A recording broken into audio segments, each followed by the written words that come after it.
Selamat pagi anak-anak. Gimana kabarnya hari ini? Baik. Oke. Nah, sebelum kita belajar, seperti biasa kita berdoa. Kita berdoa menurut agama dan kepercayaan masing-masing. Berdoa mulai. Berdoa selesai. Oke, hari ini kita belajar tema tentang materi menentukan ide pokok dari suatu teks bacaan. Nah, sebelum Ibu jelaskan, di sini ada yang tahu ide pokok? Belum tahu. Baik, Ibu akan jelaskan untuk kalian.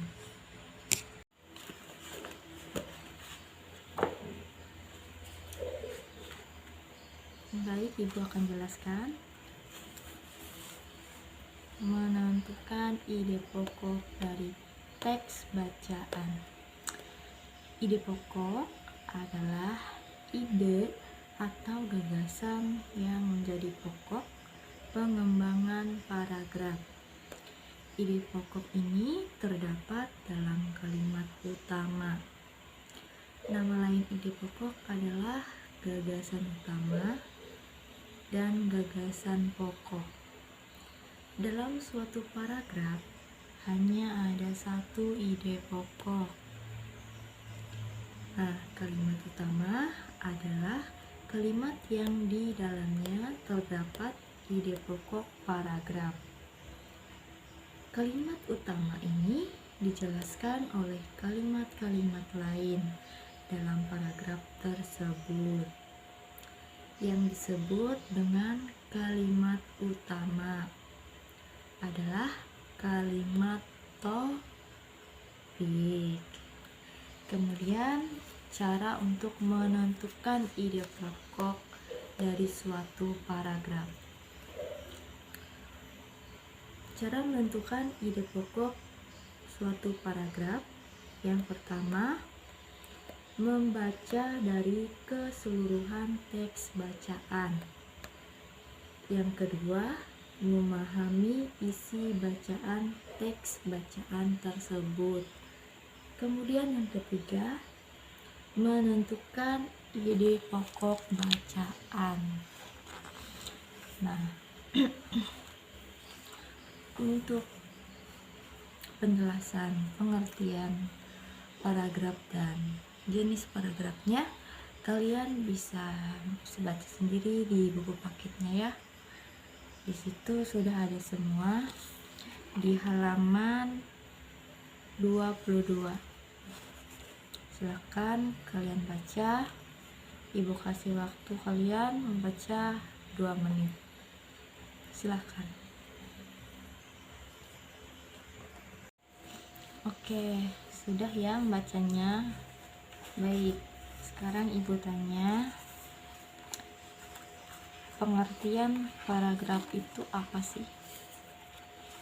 Oke, Rehan, silakan. Pintar. Nah, untuk jenis-jenis paragraf ada berapa? Ada 3, silakan sebutkan. Oke, ada paragraf deduktif, paragraf induktif, dan paragraf campuran. Oke, sekarang Ibu jelaskan untuk bagian-bagian paragraf. Situ bagian-bagian paragraf ada 2. Yang pertama, inti kalimat atau ide pokok. Kemudian yang kedua, kalimat penjelas ide pokok paragraf. Nah, sampai di sini ada yang masih kurang paham untuk menentukan ide pokok dari suatu teks bacaan. Jelas ya? Nah, sekarang kalian buka kembali buku paketnya di halaman 23. Di situ ada tugas, ada 2 soal. Silahkan kalian kerjakan di buku tulis masing-masing.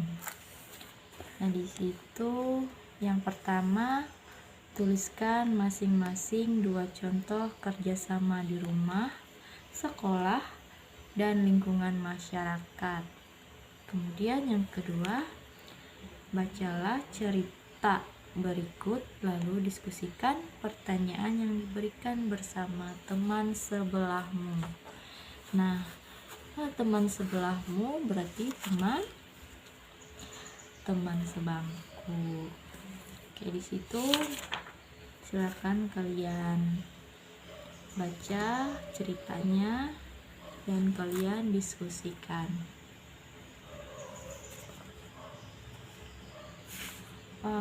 Oh iya, ada 3 ya. Ini, apakah kamu dan teman-teman pernah bekerja sama merawat tanaman di kebun atau tanaman sekolah?